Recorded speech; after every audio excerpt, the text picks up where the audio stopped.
Good day again mga ka-Ergan. Continuation na naman. Alam nyo naman ang kwentuhan sa Ergan, hindi matapos-tapos yan.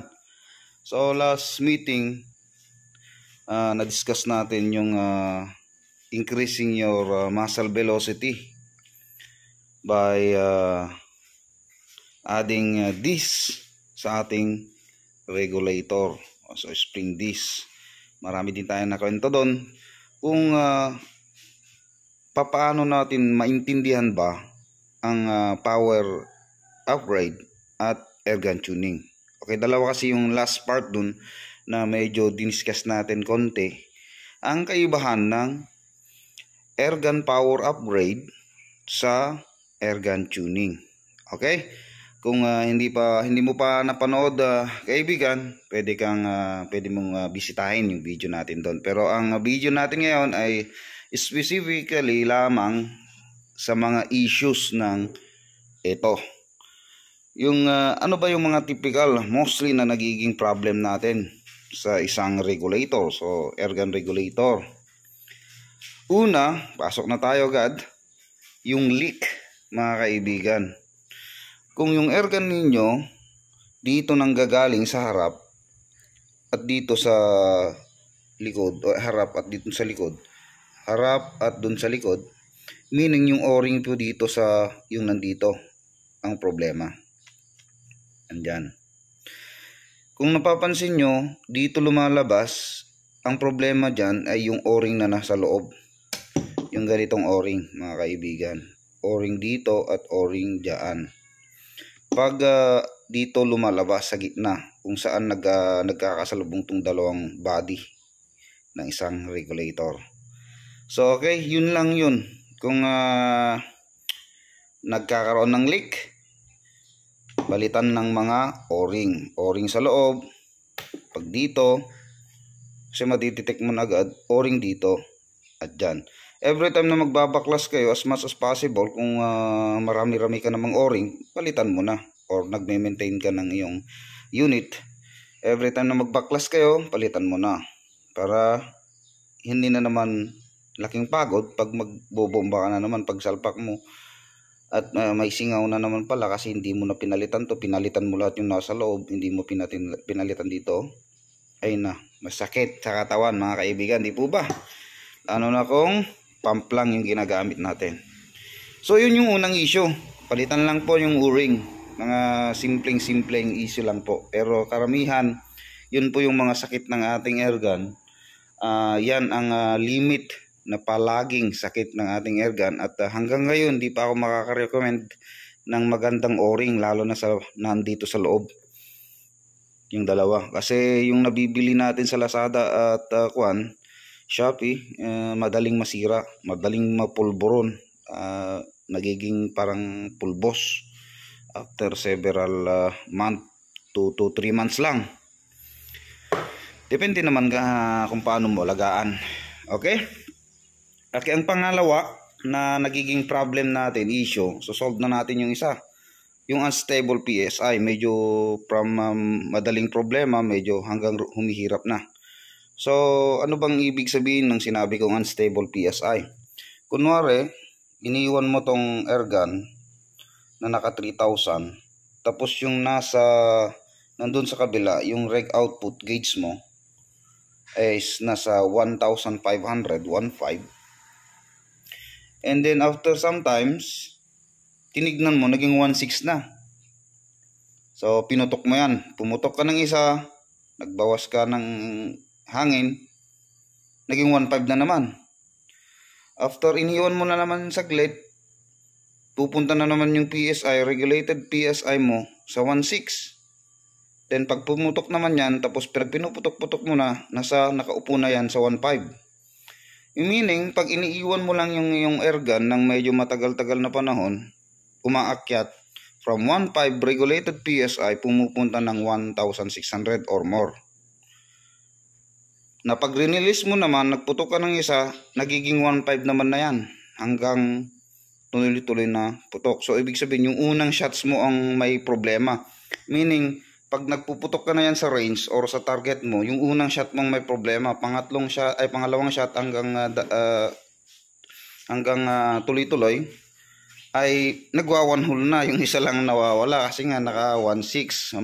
Malaking deviation na po yun sa point of impact natin sa ating target. So yun yung isang pangalawa na problema na medyo mahirap din. Okay? Ang solution lang po dun mga kaibigan, simple rin lang naman. Pero ang hirap po hanapin yung sakit na yan. Noong siyempre nagre-research tayo, tinitignan natin as my experience, nandito lang pala mga kaibigan, oh. Yung ilong na to, yung matigas na plastic na yan na makunat, nagkakaroon na ng lamat kasi dyan umuupo yung butas ay yung dito. Nalalagyan ng pressure dito sa plenum mo, side ng receiver mo, tinutulak yan, bumabangga. Then nagkakaroon ng malalim na kanal or circular canal dyan. Pag malalim na yun, nasisira. Ibig sabihin, hindi na maganda yung pagkakaupo ng ilong na to, ng rubber na to, doon sa sa binabangga niya para magkaroon ng magandang sealing or magkaroon ng magandang seal at ang hindi magi-escape yung air or walang leak. Yun po ang problema. So anong gagawin natin? Ipapalis lang natin tong ng maganda. Yung bang makinis na makinis. Mas makinis sa mukha ni Kat ba or ni Brillantes. Pwede rin. So ayan. Walang forever talaga. Kaya ngayon okay na okay. After ilang months or ilang taon or isang taon, maghihiwalay na yung mga magandang groupings natin, parang cut and null. Nathaniel ba yun? Tama? Ay nako. So ayan, ipalis lang ng maigi. Tapos maingat po tayo dito, huwag po tayong basta-basta pinalis lang kasi pagtabingi yung pagkapalis ninyo, hindi pantay na pantay, parallel doon sa pinapatungan nito, hindi rin maganda yung sealing factor nito. Kaya ibig sabihin dapat pantay na pantay, flat na flat, at level na level, parallel doon sa pinapatungan niya. Okay? Yun yung pangalawang problem natin. So solve na tayo. Okay na tayo sa problem number 2. Problem number 3, yung creeping. May dalawang pwede natin gawin dyan na pwede kong mai-suggest. Okay? Minsan, alam nyo ba kung itong China rig na to, kasi na-experience natin yan mga ka-ergan, pag linagyan ko ng 3,000 yung isang battle tank ko, isang ergan natin, pangit yung consistency ng patama. Hindi siya accurate. Pag pumalo na ng 2.8 yan, 2.8 hanggang 2,000 kasi regulated yung isang airgun ng 1,800. From 2.8 to 2,000 yan, very accurate po yung patama. Halos nagwa 1 hole po yan sa 30 meters o 40. Pero pag nasa 3,000 yung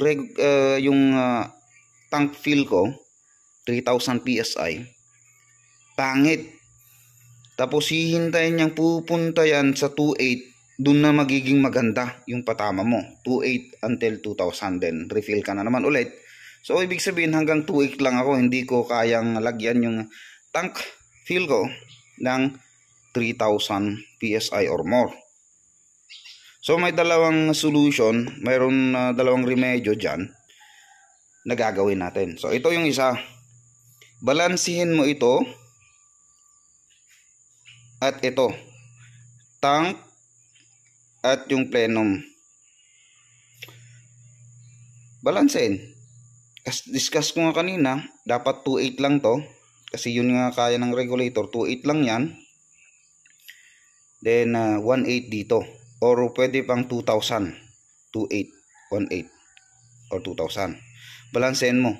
So ibig sabihin binabalance mo tong tank refill mo at plenum mo para hindi ma-pressure masyado si regulator. Ito. Bakit nga ba siya na-pressure? Ito yung pangalawang solution natin. Dahil maninipis po yung nandito at yung original arrangement niya hindi akma sa mga matataas na tank pressure refill. Stainless po yung nandito na mayroong kapal na 0.06. Unlike sa mga Taiwan reg na mayroong disc na kapal na 0.09. Taiwan disc, kaya mapapansin nyo sa mga Taiwan regulator, kahit lagyan natin yan ng 3,500 yung tank refill natin, hindi nagkikrip, maganda pa rin yung patama natin until magre-refill na naman tayo. Kaya yung solution, palitan ng mas makapal na disc spring. Kung mayroong budget, ito nang pipiliin natin, German disc na 0.09 ang kapal. By means, pwede ka na maglagay ng 3,000 na mahigit.